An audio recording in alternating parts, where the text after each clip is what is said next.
لیے یہ ساری ذکر کی گئی شرطوں کے علاوہ ساتھ میں محرم کا ہونا صحیح بات نہیں.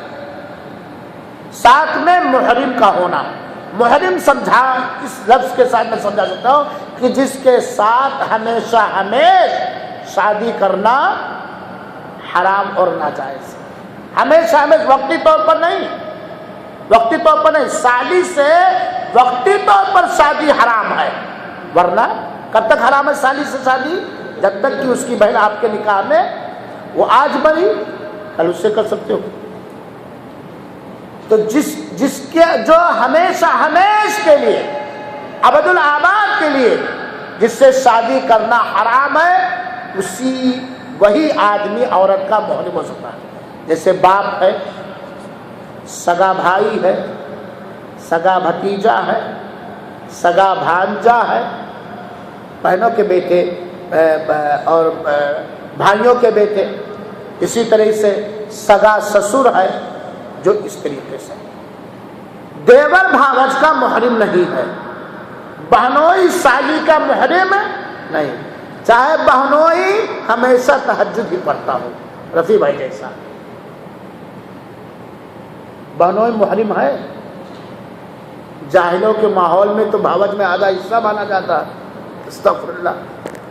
سالیوں کے لیے ہم محرم نہیں، خالہ کے لیے محرم. ہم اپنی خالہ کے لیے میں اپنی خالہ کا سگا بھتیجا ہوں گا کہ نہیں، ہے نا؟ تو یہ محرم ہے اور اس کو قرآن سے دیکھ لینا چاہیے. عورت کے لیے محرم کا ہونا ضروری ہے. کیوں؟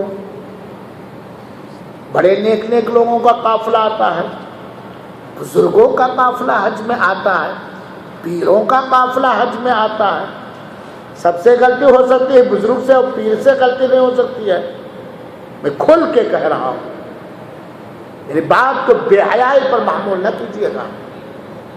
جب بھی کوئی عورت غیر محرم کے ساتھ اکیلے نکلے گی تو شیطان اس غیر محرم کے دل میں، جسم میں، آنکھ میں شیطانیت کی حرکت پیدا کرے گا. عورت کی عزت و آبرو کی حفاظت صرف محرم ہی کر سکتا ہے، جس کے من میں اس عورت کے بارے میں کسی طرح کا گندا خیال و تصور نہیں رہ سکتا. آپ کے سگے بڑے بھائی کی نوجوان خوبصورت بیٹی ہے، آپ کی کیا ہوئی؟ بھتیجی. بھتیجے سمجھتے نا، بھتیجی ہوئی نا. آپ چاہے جتنے چھچھورے ہیں، کوئی انسان چاہے جتنا چھچھورا ہے، گندا ہے، بھتیجی کے بارے میں گندا خیال آئے گا؟ اگر بھتیجی کا سینہ کھل گیا، یہاں تک کہ ننگے دیکھ لیا، تو منہ دوسرے کی اور پھیلے گا کہ نہیں پھیلے گا؟ آپ کی بہن کی بیٹی ہے، ہماری بہن کی بیٹی ہے، کتنی بھی گندا مزاج رکھنے والے ہم ہوں، اس بہن کی بیٹی، سگی بہن کی بیٹی کے ساتھ کوئی گندا خیال آئے گا؟ اگر سگی بھانجی ہوئی، بھگینا جس کو بنگلہ دیش میں کہتے ہیں، اگر بھانجی کا بدن کھل گیا بائی دا وے اتفاق، تو ہم دیکھتے رہیں گے کہ منہ پھیل لیں گے فوراً.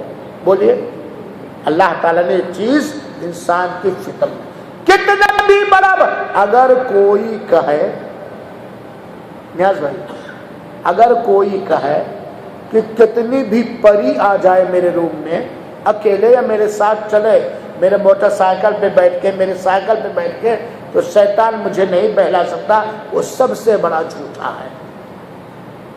وہ سب سے بڑا، کیونکہ اللہ کے رسول نے فرمایا جب عورت اکیلے اپنے گھر سے نکلتی ہے تو شیطان بھی اس کے پیچھے لگ جاتا ہے. عورت بڑی نیک، بڑی دیندار، لیکن ساتھ میں رہنے والا وہ ہو سکتا ہے بوڑھا ہے، کھوسٹ ہے، جبل ہے، حرکت بھی نہیں کرتا، دل میں ارمان اس کے جانیں گے. اے پیر و مریدی کرنے والے، عورتوں سے بیعت لینے والے، عورتوں کے ساتھ ناچنے اور گانے والے، آپ لوگ تو دیکھ رہے واٹس ایپ میں نا کہاں کہاں ناچا جا رہا.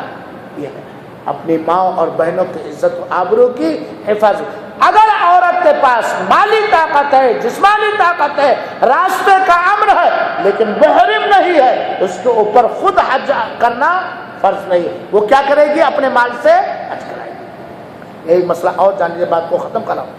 اگر کسی شخص کے اوپر حج فرض تھا اور بنا حج ادا کیے ہوئے مر گیا تو وراثت، جو مال چھوڑا ہے، وراثت تقسیم کرنے سے پہلے اللہ کا قرض ادا کرنا پڑے گا۔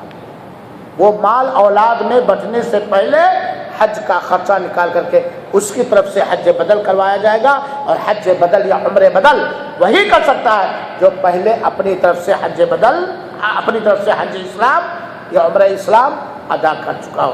یہ چند باتیں تھیں جو حج کے اہمیت، فضیلت اور حج کے واجب ہونے کی شرطوں کے تعلق سے رکھا، اور وقت میرا ختم ہو گیا، جھنڈی دکھائی جا رہی ہے۔ اللہ رب العالمین سے دعا ہے کہ اللہ تعالی ہم سب کا یہاں اکٹھا ہونا ہمارے لیے خیر و برکت کا ذریعہ بنا دے، ہماری ہدایت کا ذریعہ بنا دے، اور اس کا نیک بدلہ اللہ تعالی آخرت کے اندر عطا فرمائے۔ اللہ تعالی اسلام اور مسلمانوں کی اور سارے حجاج کرام کی اور حجاج کرام کی خدمت کرنے والے ملکوں اور باشندوں کی اللہ مغفرت فرمائے، ان کی حفاظت فرمائے، اور ان کو نعم البدل عطا فرمائے، آمین۔ میرے بھائی اور ساتھیوں، اگلا مہینہ جو ذی الحجہ کا مہینہ، یہ ذی القعدہ ہے نا، ذی الحجہ کے مہینے میں منتھلی پروگرام نہیں